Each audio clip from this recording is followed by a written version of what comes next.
Everybody knows the holidays can be stressful. And so with the holidays upon us, we thought, what would be nice? An hour of jokes. Let's do an hour of holiday jokes. But reflecting on this for about 10 seconds made us realize there's actually no such thing. Think about it for a second. What is your favorite Christmas joke? Right? Like even kids who love Christmas and love jokes do not have Christmas jokes. To be sure this was true, we actually ran a scientific test this week where we asked a group of kids to tell us their favorite Christmas joke. Okay. I don't really know one. Should I go first? One of our producers, Jonathan Menjivar, went to the playground at New York's PS 11 asking third graders for Christmas jokes. And while none of them knew any Christmas jokes, it turns out that all of them were willing on the spot. Apparently any third grader will do this. They were willing to make up Christmas jokes. Why did the reindeer cross the road? I don't know. Why? To get to the horn station. You know, the horn station. The horn? What's a horn station? Where they get new horns. Oh, that makes sense, sort of. Yeah. I don't know if you could hear that. One of the kids in the background goes, "That makes sense." And everyone then agrees. Since I'm not sure I understand. Because reindeers have horns, and then you need new horns. Yeah, and then sometimes, like, reindeers, if they get their antlers, like, broke off, they grow back in, and this joke, they go to a store.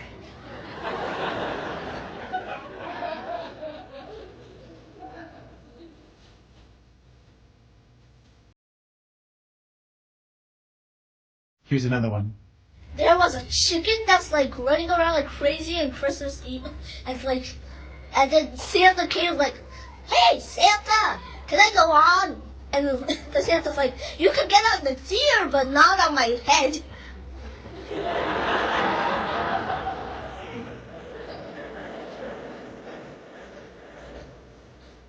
Right, then Santa gets married with a skinny woman. Yeah. I feel like the setup is often the best part of these jokes. Why does Santa get married to a skinny woman? Because Santa feels bad that he's so fat and she's so skinny. And he wants to see somebody that's skinny.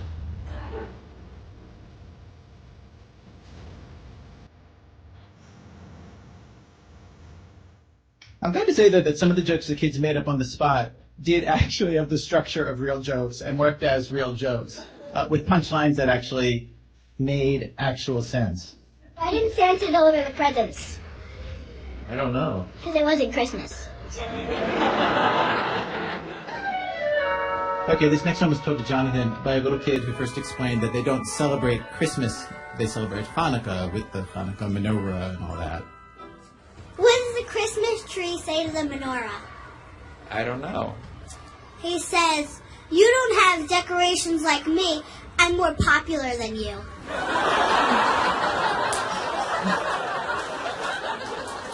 It's funny because it's true. Jonathan truthfully wasn't sure to say to this little Jewish kid about that joke. Wow. The Christmas tree is mean. Christmas tree is mean. But the menorah actually has good intelligence.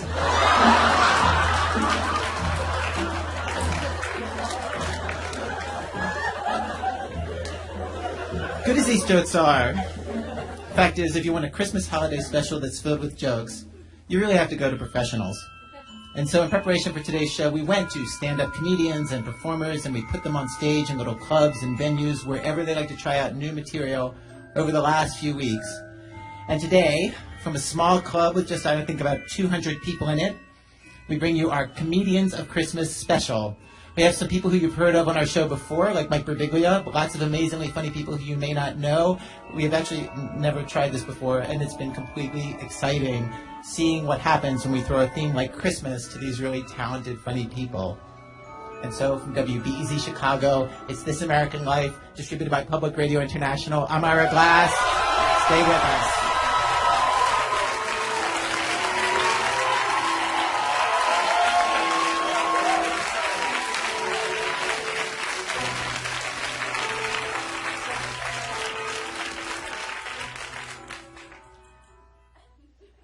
Act 1.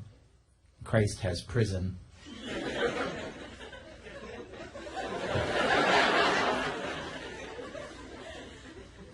We were worried that was a little too Eastery.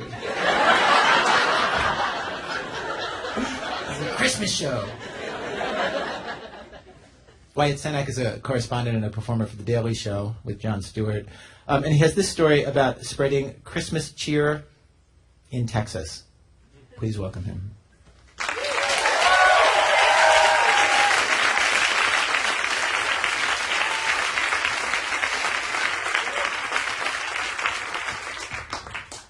Thank you. I am from Texas. That's not normally the response I expect. It's very weird because when you tell somebody that you're from Texas, their response is, "Oh my God, I love Austin." Which is cool, but I grew up in Dallas, and people would be like, "Oh, I'm sorry, Austin's pretty awesome. Austin's great." It's weird. I've lived here in New York now for about 2.5 years, and I was actually born here. I lived here as a baby, and it's nice to be back. The city has changed a lot since I lived here as a baby. When I was a baby, everywhere you went, it was just colors and shapes everywhere. Gentrification has changed all of that. In my old neighborhood, I remember on the corner there was this amorphous yellow blob. Now it's a Chipotle.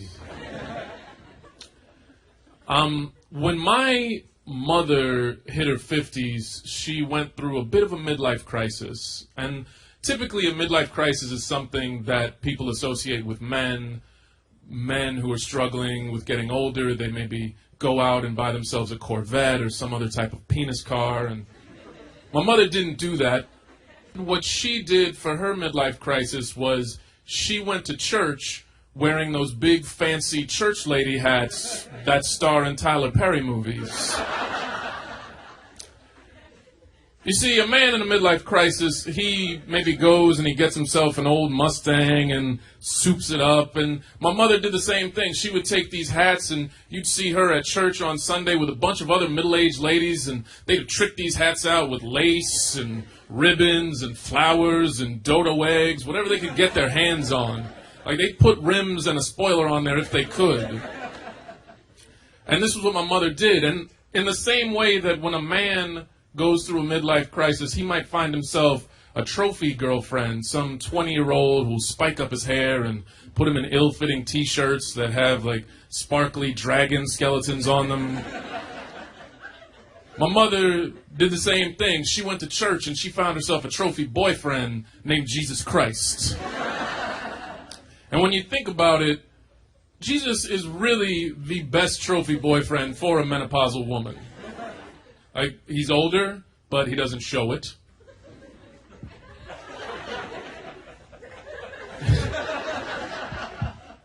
He doesn't care if you feel like you're aging and you got crow's feet or you feel bloated or anything like that. He doesn't care. He loves unconditionally. If you want to spend all day in a robe and slippers, guess what? So does he. That's his uniform. Oh, and the most important one. He's made of bread and wine. He's perfect. And around the same time that my mother started seeing Jesus, the church decided that this Christmas they were going to do some Christmas prison ministry. And what they were going to do was they were going to take Christmas gifts to prison inmates. And my mother loved this idea, so she signed up. And you might be asking yourself, what kind of Christmas gift do you give to a prison inmate? I mean, their list is probably pretty simple. It's probably just freedom and sex. not necessarily in that order. The church couldn't deliver on those things, so they thought the next best thing would be a bag of fruit. And what it was a paper bag that had been decorated by the children of the church. They drew little pictures on it. And then inside that bag was an apple and an orange and a little prayer card, because it's church, nothing's free. And then on the flip side of that card was a calendar, which really seems like the worst thing you could give a prison inmate as a gift. That's the Christmas prison equivalent of some kid waking up on Christmas morning to find a pair of socks when he has no feet. But at the same time, it's the thought that counts. And my mother was doing this thing. It was very noble. Not everybody would go and give Christmas to prison inmates. And I thought, wow, that's really awesome of her that she wants to do that. I'm going to do something nice for her. So that morning, I figured I was going to wake up and I was going to make her some pancakes, because she's got a big day ahead of her. And that's when I found out that my mother would not be going to the maximum security prison. My mother had never had any intention of going. See, she liked the idea of doing a Christian mission, but she also liked the idea of spending the day in bed watching Wheel of Fortune. And since she couldn't do both, she decided she would send me to prison in her place. Which, it was that moment in my life that I understood what outsourcing was. My mother decided to send me, my little brother, and my stepfather, who up to this point had been okay with the open relationship that my mother, he, and Jesus had been having. And we get out to the prison, and if you've never been to prison, the first thing that happens is you take off your Santa cap because you feel silly. Doesn't seem right. And it's like everything you've seen in movies. Like, there's a big buzzer that's like, "Arr!" and some guy's like, "coming through," and you do that, and then there's like, "conk," the door and all that stuff. And we do all that, and we're inside the prison. But what doesn't happen most times in like the movies or like an episode of MSNBC's Lockup is, because there was a thunderstorm going on, there was like this big flash of lightning, and then like this really loud thunder crack, and then the power went out. Yeah. And it's just darkness in prison. And at the time, the movie Jurassic Park was kind of big. And all I can think to myself is, oh, the raptors are loose. And all I have are these apples to defend myself. The oranges I'll keep to fend off scurvy. But the apples. And eventually, like, the power comes back on, and, like, everybody's fine. I have to pick up some of the warning apples I threw out.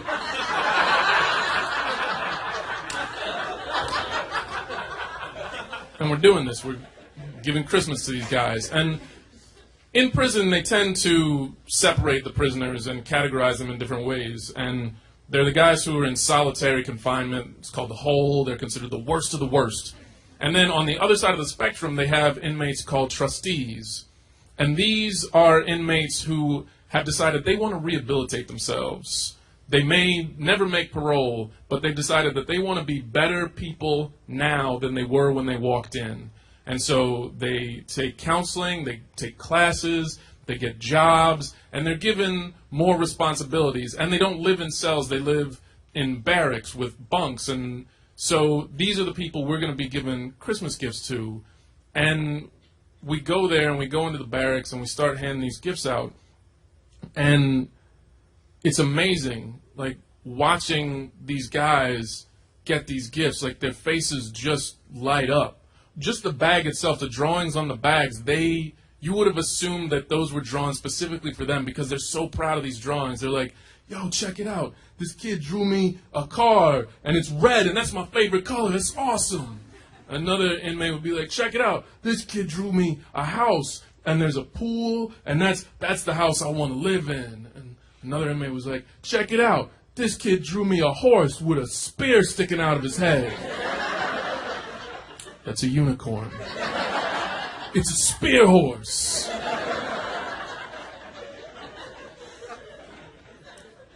And to see how happy they were getting these gifts, and for this moment, they're not inmates in a prison anymore. As they're going through these gifts, they're just kids on Christmas, and they're so happy, and they're emptying out the bags and just smoothing out the bags and hanging them on their bunks, and you're watching just the sheer pleasure on their faces as they're going through the gifts, and you're watching that fade away as they find the calendar.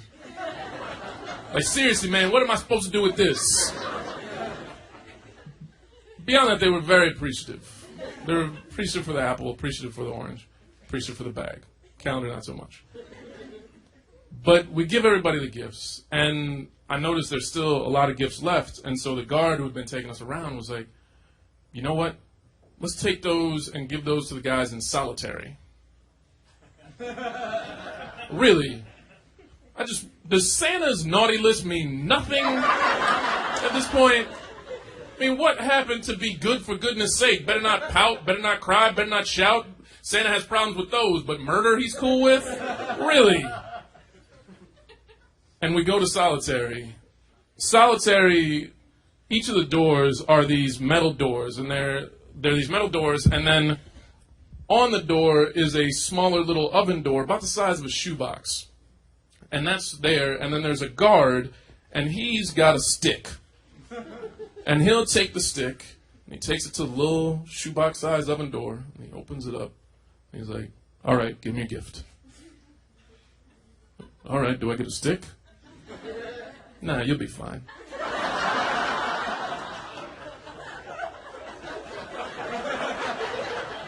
Really, because you have a stick.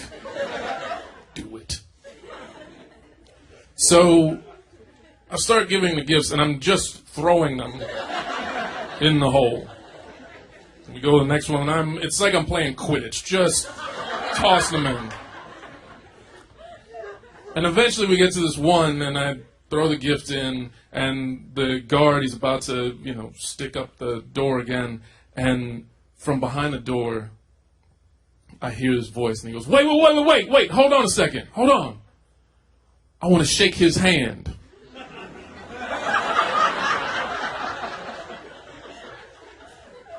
Well, my friend, I'd love to, but I'm sure the guard has something to say about that. No, it's fine, go ahead, do it. Really? And I'm terrified because now it's just like I can't see anything except eyes back there, and I'm slowly making my way and just thinking like I could shake his hand and he could eat my fingers. And I'm nervous and I'm walking closer and I still can't see anything. And then all of a sudden this hand just comes out. It's a big meaty hand because it's a prison hand. And I walk over and my hand just sort of nervously grabs his and shakes it. And he kind of holds on to it and pulls me in a little closer. And he's like, yeah, I thought I knew you. Yeah, I know you. I'm like, oh, no, you don't. No, you don't. No, you don't. And he's convinced. He's like, yeah, I know you. I know you, man. And now I'm starting to think to myself, does he know me? He's really convinced. Yeah, I thought it was you. Yeah, I know you. You're from Austin. Which at that particular moment, I had never felt more pride to be from Dallas. Which is like, no, I'm from Dallas, mother. At which point he was like, oh, you should really tell people you're from Austin. It's a much nicer place. Thank you, everybody. Thank you. Wyatt Cenac. Act 2. Stocking stuffers. Among other things, Edith Zimmerman writes these very short stories. Please welcome Edith Zimmerman.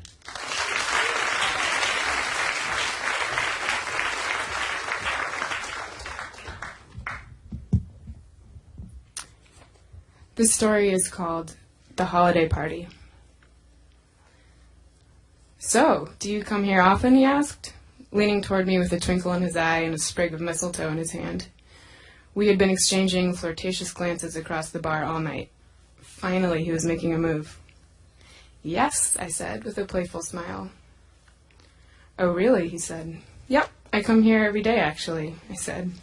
On weekdays, they open at 5, so I get here 15 minutes before that to wait outside, and then On the weekends, they open at 3. And then today, because of the holiday party, they opened at noon, and I didn't have to wait outside at all. Huh, he said, giving me a funny smile. You really do come here often, I guess.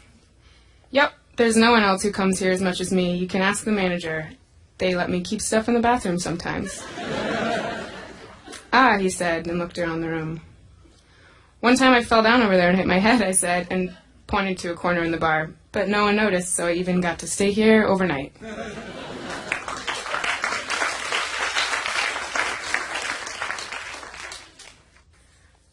This one is called Christmas Cookies. Good morning, I said to my students. Does anyone like... And here I reached under my desk to produce a heaping tray of homemade treats. Christmas cookies? Yes, they screamed. How much? I asked. A lot, they screamed. Do you love them? I asked. Yes, they screamed. We love them. So why don't you marry them? I asked. No, they screamed. Why not? I asked. You can't marry cookies, they screamed. I looked down at my engagement ring and sort of slid my hand behind my back so the children couldn't see. Is that like for sure a fact, or is it something you just assume? I asked. Ada Zimmerman, she's the editor at thehairpin.com, where she writes all day, every day. Coming up, more Comedians of Christmas. That's in a minute from Chicago Public Radio and Public Radio International when our program continues. It's This American Life. I'm Ira Glass. Each week on our show, of course, we choose a theme and bring you a variety of different kinds of stories on that theme. Today's show for Christmas, a comedy Christmas special. We wanted something funny for the holidays, and we invited comedians and other performers to go on stage at various locations wherever they perform. And we created 2 shows at a club in Brooklyn called Littlefield to record them, to record them in front of live audiences. In our search for holiday jokes, Christmas jokes, holiday humor of all kinds, one of the kids of one of our producers found this book called Christmas Crack-Ups and knew that we were doing the show and sent it into the office very generously, though I'm supposed to return it when I'm done. Thought I would read you a few of the jokes. What kind of bills do elves have to pay? Jingle bills. What nationality are Santa and Mrs. Claus? North Polish. Suddenly I feel like Stephen Wright or something. Deadpan. On which side of Santa's face is his beard? The outside. I want to play you guys one more clip that Jonathan Menjivar got when he was out on the schoolyard at PS 11 talking to kids about Christmas jokes. He talked to this one kid, and he said, have you got any Christmas jokes? And the kid says, I don't want to do that if it's going on radio, so... Yeah, don't worry about it. No one's going to know who you are. Oh, okay. Okay, so now the kid knows that the kid is anonymous. So here's the joke that this kid tells. Knock, knock. Who's there? Ella. Ella who? Ella, I really gotta go poo. The kid works blue. The kid knows I'm anonymous. Great, I've got this dirty material that I got to try out on public broadcasting.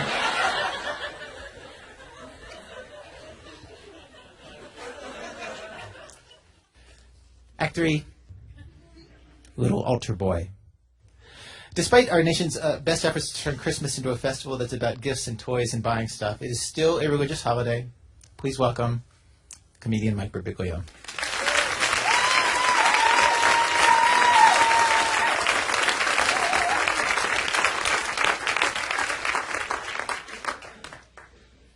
One of the reasons Christmas was a really big deal to me when I was a kid was that I was really good at being Catholic. And not everyone was. Like my brother Joe only came to church on Christmas. And even then he'd show up late. He'd be like, Mike, the later you show up, the shorter it is. And then he'd change the lyrics to the hymns. Like there was this one we used to sing every week that goes, Christ has died, Christ is risen, Christ will come again. And Joe's lyrics were, Christ has lied, Christ is in prison, Christ will come at 10. I tried so hard not to laugh because I was on Jesus' team, you know. Well, I went to church every week with my mom, and I thought it made me her favorite. My mom decided early on that I would be a priest, and I really thought that I would, and I liked the idea. So every week we'd go to church. Like when other kids would go to the park or the mall, we'd go to church, and like sometimes I'd be like, hey, Mom, like I want to go to the mall. And my mom would say, like funny you going to the mall. That's an expression that my mom uses, like fun. Which is her way of saying like hell, because she's Catholic, and for Catholics, hell is fun.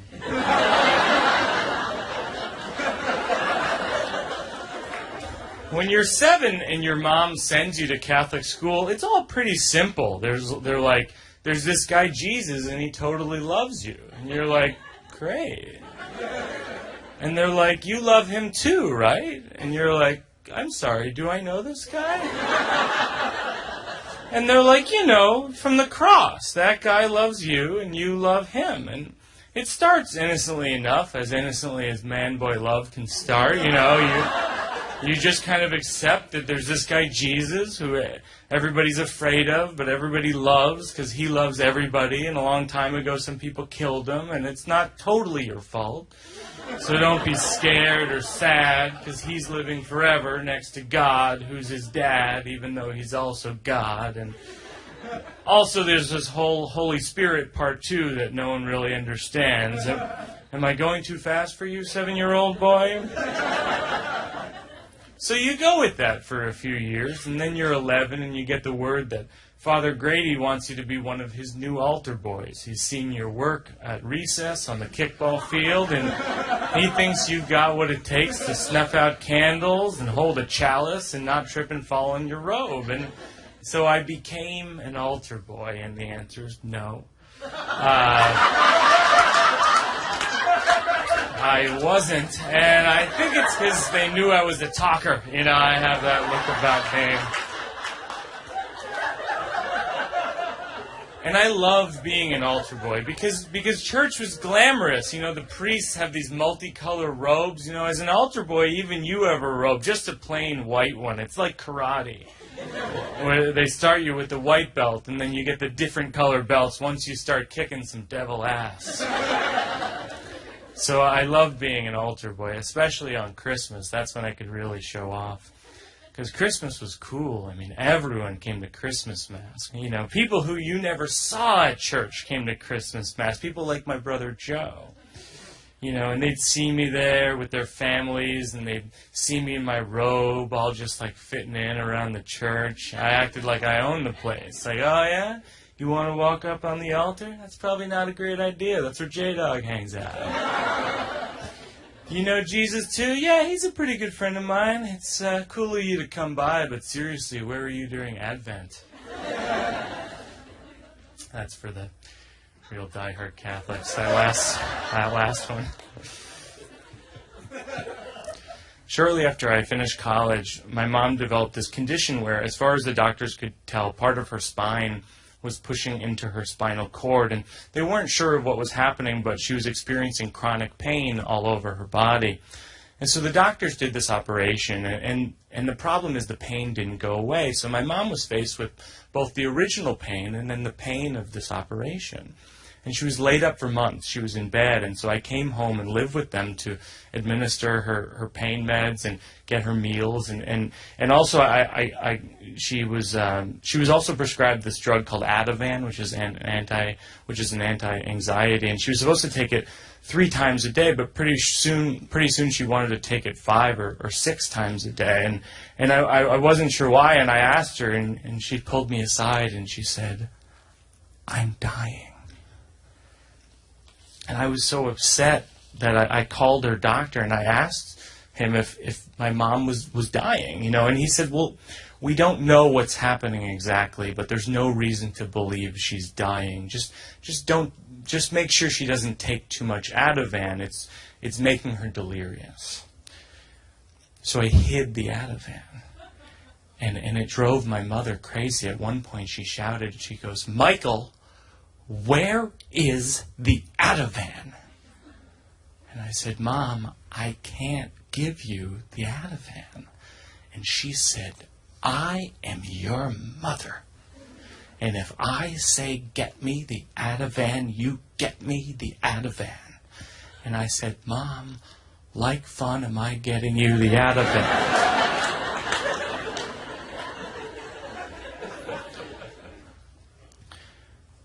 She started pulling me aside every day, and she'd say, "Michael, I'm dying, and I'm going to hell." And the way she said it wasn't in that exaggerative way that people use it, where they say, "I'm going to hell." She said it as though it was the next stop on her train, like it was this actual location. It wasn't like a concept. It was like, "I'm going to hell on Tuesday." And I'd say, "Mom, you're not going to hell." And she said, "No, there's things that I've done in my life that you don't know about." And I'd say, "Mom, if you're going to hell, hell is going to be really crowded, because I had you as a first-round draft pick for heaven." And she wouldn't laugh. I mean, there wasn't a lot of laughing in this period. And eventually my mom got better. But the whole thing shook me up. It was like this side of Catholicism I never thought about as a kid. And I never went back to church. I can't be part of an organization that convinced my mom she was headed for eternal torture. Like hell am I going to a church like that? Except, of course, on Christmas.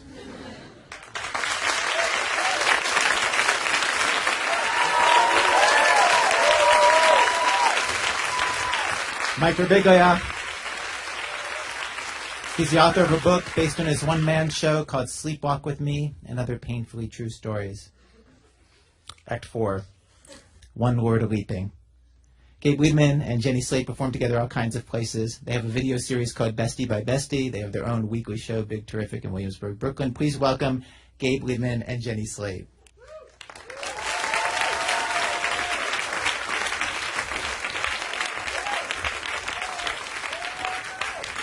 Well, hi, my name is Jenny. I'm Gabe. We're thrilled to be here tonight. Yeah, we're really excited, and we put on our holiday best. Yeah, you look great. Thank you very much. You look really good. Well, I think I sort of look You like... look like Stevie Nicks. Oh, thank you. Yes. That's the highest It compliment. is the highest compliment you can give a woman. I don't want to ruin the vibe or anything, but I just like to say how happy I am to have a boyfriend that I can also perform with over the holidays, because it's really like a she's double kidding. date. We're not It's a couple. really nice You guys to probably have a already know that boyfriend, and, without being told, because you can hear my voice. We're just friends and comedy partners, and we In a spend couple, all it's the very time together in the world. important to me. I'm a very loving But we're person. just friends and we work together. Sort of my Obviously. main No quality duh, that I'm no very duh times a loving. million. So, and I can tell she's pretty. I'm not happy blind. about I'm it. not a blind comedian. but it is lovely. It is lovely to be in love because Yeah. Or in whatever. Right. Just hanging out in Brooklyn. I'm very, very grateful. I'm sort of just in general in a sort of a sappy mood, I guess, because I really, really love the holidays. Me too. I get super into Or it. I love other people's holidays. I wish I had Christmas. Yeah, we should just get real about it. Yeah, we're Jewish. Yeah, but I love Hanukkah. I love You it. do? Yeah, my family just floored it, and I can remember almost all of my presents that I got. Like they were so shocking and awesome. I can remember so each lucky. one. I don't know what this says about me. I'm sure. I mean, I know my parents were like the sweetest people ever. They were such good parents, but all I can remember is like my worst Hanukkah present. What was it? I have 2 siblings, and one night for Hanukkah, we all opened our presents, and we had all gotten thermometers. No! Boo! That's All horrible. 3 of us. 3 That's medical. thermometers. No, not for like taking a fever. It was for like, like the temperature outside. No! That's even worse. It's I don't way even worse. get that. Why don't you just use your face? How does it feel on your face? Yeah, totally. And like, Why did you each need one? I don't know. You only need one, right? Yeah. You don't need any. Right. You don't need any. We had AOL. Like, it was fine. It was fine. Everyone knew what the weather was. I really love your parents. They're the best. I mean, hopefully my in-laws one day. But yeah, or that would be weird. that is a horrible present, and it's stupid, and I don't like it. Yeah. But what I want to talk more about is how good one of my presents was one time. That I'm still I think that like I'll never die because of the energy that I got from like that one day of getting the present. Like it gave me like an extra heart somewhere in my body. That's how exciting it was. Okay, it was from my grandparents, who were kind of a wild card. A lot of mock turtlenecks in the mix, definitely. for sure. But it was. I opened it up, and it was a digital clock radio. Hold on, I know, with a tape deck in it. Nice. Okay. Nice. And then my older sister, to top it off, gave me a single. Yes. Of course. As Gabe taught me that word. Of course. Of From a Distance by Bette Midler, which I know how to sign. Yes. Thank you. I know, and I woke up every morning to From a Distance, and I felt mature, I felt beautiful, I felt ready for my day. Yes. That is a good present. Well, I didn't ask for any presents this year, because I have everything that I need, and I would like to say that the best gift that I could have ever received is to have a wonderful boyfriend. Or like Gabe whatever. That's you right. have. So, season's greetings. Season's greetings, Let's guys. find some mistletoe. Yeah, and take it down so no one gets hurt. Oh. It's poisonous. It's poisonous. Happy holidays. Thank you. Good night.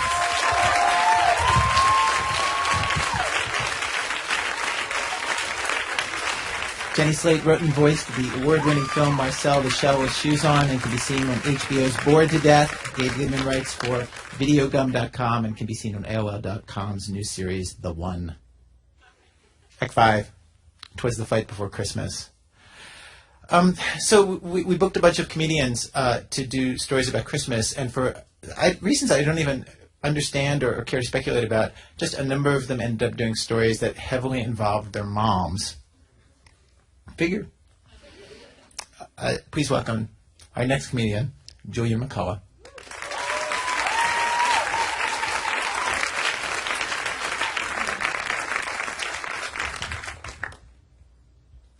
When I was 14 years old, I lived with my dad and my mom in southern New Jersey. And one Sunday, my mom was like, "Hey, let's go out to your favorite restaurant for breakfast." And I was like, "Why?" Okay. So we go to breakfast, and after we leave, we're driving home, and she stops. The car has to stop at a railroad crossing. And she turns to me and she says, "How would you feel if I moved to Tennessee?" And I kind of understood the finality of what she was saying, even though she didn't use the word divorce or anything like that. And it's amazing how fast defense mechanisms can kick in. Because I remember immediately my reaction was, "Oh my God, go." Like, When was the last time Patricia did something for Patricia? So,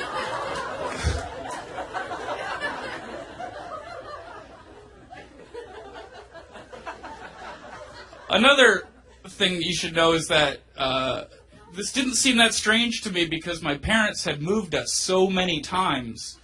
I was born in Philadelphia. We had lived in Portland, Oakland, San Francisco, Pittsfield, Massachusetts, and southern New Jersey.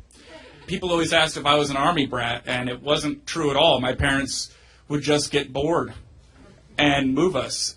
So I was used to an unstable existence. I was new in school almost every year, and I just thought this seemed kind of logical for my mom to all of a sudden move to Tennessee for no reason. So that started a series of visits to my mom down in Tennessee for the next 5 years. I would go in the summers when I didn't have school, and I really started to dread it. By the second time that I went to visit her, my mom's new boyfriend, Rick, showed up at the airport to pick me up, and Rick showed up on a Harley, which is a motorcycle, to pick someone up at an airport. And I was like, that's awesome. I'll just leave my bags on the twirly thing until I go back to New Jersey.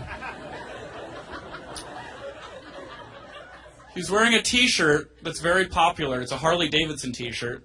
And the back of it said, if you can read this, the bitch fell off. And I was like, ha, it's my mom.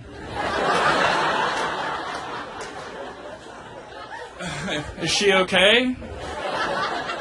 Let's get her. To give you an idea of what Rick looked like, he was about 5'7". He had been a commercial roofer for many years. He had started out in a biker gang and I guess decided to move on from that life and became a commercial roofer. So he was very, very strong and muscly and very red. He was red everywhere from the sun and from what just anger? And the tension between me and Rick started immediately and built from there. See, I thought Rick was an anti-intellectual, homophobic, racist, gun-toting alcoholic. And Rick thought that I was like a wimpy, arrogant, self-entitled kid whose grandparents were putting him through college. And we were both dead on.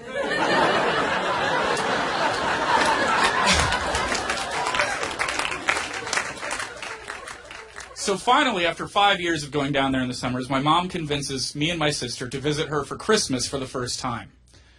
You know, she had always been begging, hey, maybe for Christmas one year you should come down. And I didn't want to do that for a couple reasons. One, you just heard everything. Two, I had a sweet Christmas going on with my dad's parents. My grandparents in Philadelphia threw the most amazing Christmas. They threw like a Thomas Kincaid painting Christmas. But finally, me and my sister, she lived in San Francisco the whole time, she was older, decided we would do that for my mom. And we go to Christmas. Now, Rick was on his best behavior. In fact, he had a smile plastered on his face that my mom had clearly put there for him. But it's going fine. He's behaving himself, and so are we. And we have dinner that night, and my mom cooked a great dinner. Another thing is that my mom was a vegetarian my entire life. And she also was a poet, and she read all the time, and she meditated, and she did all these things. until she got to Tennessee, and she threw all of that out the window because it made them uncomfortable. So she started eating meat and cooking ribs and wings and shepherd's pie, and that's what we had for dinner. She also got tattoos at 47. She got a Black Widow spider on her hand. And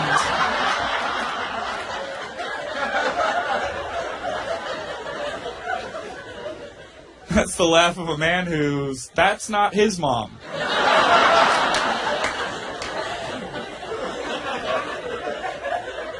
She also had a tattoo of an apple with a bite taken out of it on her upper thigh, which I didn't need to see to believe.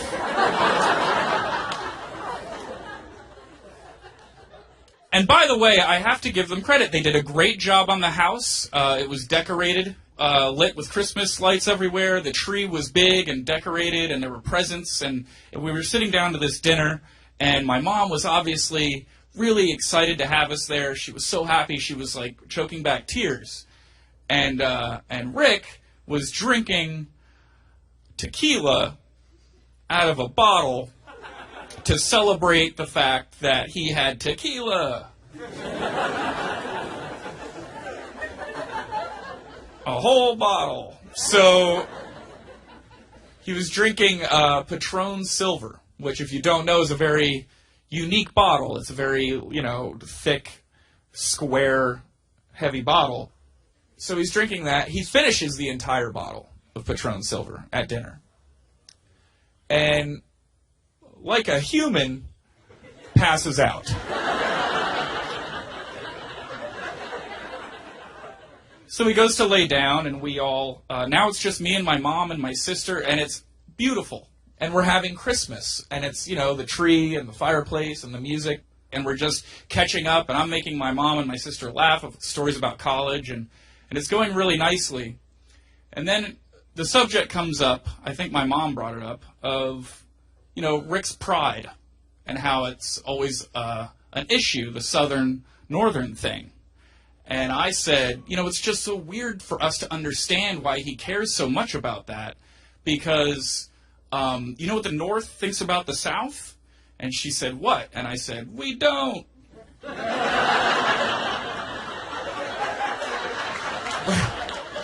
We pretty much won, and we're like, bye.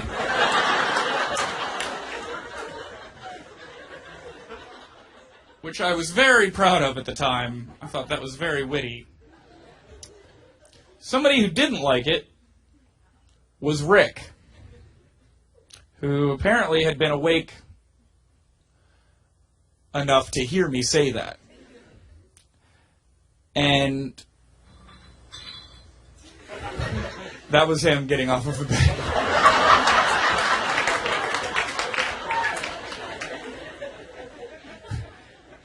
That's literally, I've been doing comedy for 9 years. That's the first time a bottle rolling on the floor was perfect for a story. Uh-oh, he's awake.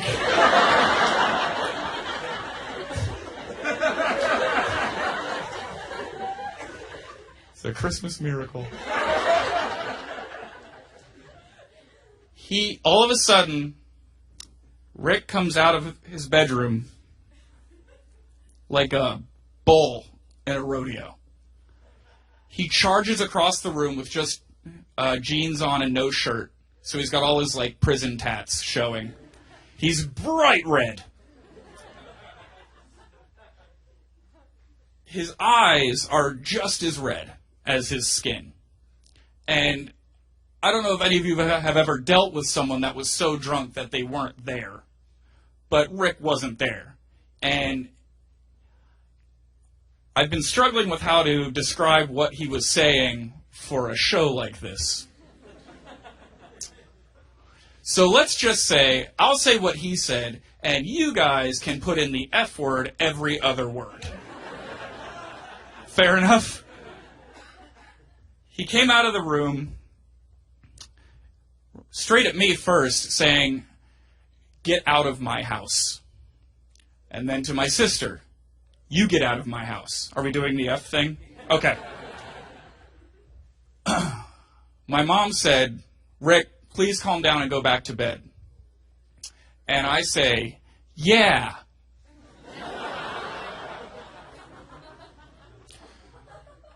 And he said, "You can add in a couple of B's and C's on this one too." He said, "I don't want these spoiled Yanks in my house. Nobody comes into my house, in my country, and tells me that I'm not good enough." So my mom says, "Rick, you're drunk and you're being stupid." And that's when he turned, grabbed the bottle of Patron Silver that was empty, and threw it at my mom as hard as he could. It hit her in the chest and made a sickening, like, smack sound. And her chest immediately started to turn black. My mom is a very she bruises easily, but that's not fair either way. So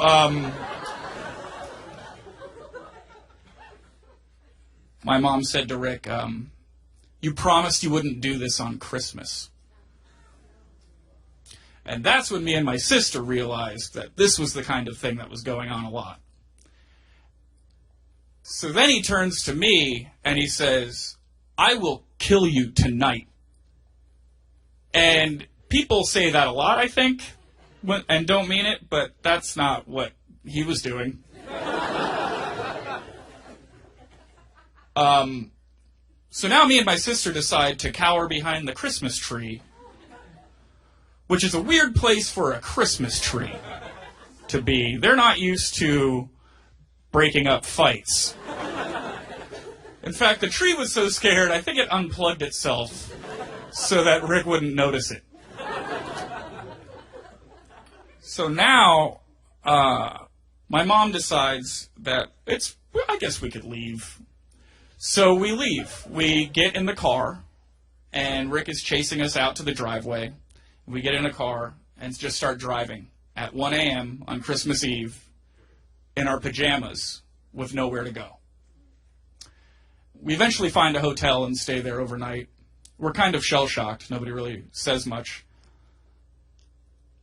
We wake up in the morning and we go to the police station because my mom needs to go get some things, and we don't want to go there without police. Also, there was a lot of presents. So we show up back at the house with a police escort, and they had turned the lights on top of the car, which I thought was festive. And I don't know if you've ever gone into a house with a homicidal maniac and a police escort for your presents. But it's very different than coming down the stairs.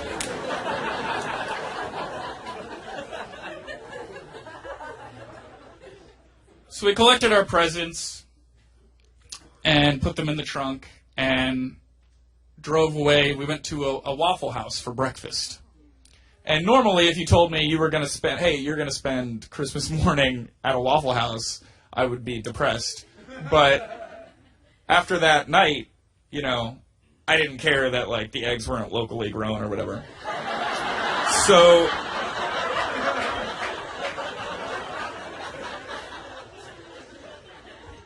we were sitting at breakfast, and it was then that I realized that I'd been going to Tennessee every year because I didn't want my mom to think that I'd abandoned her.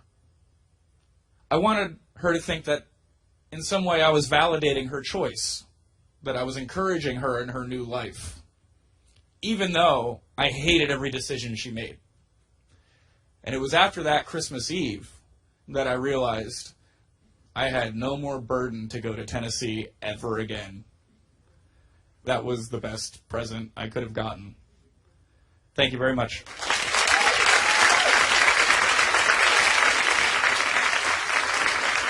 Julian McCullough, his Comedy Central Presents special can be seen on his website, julianmccullough.com.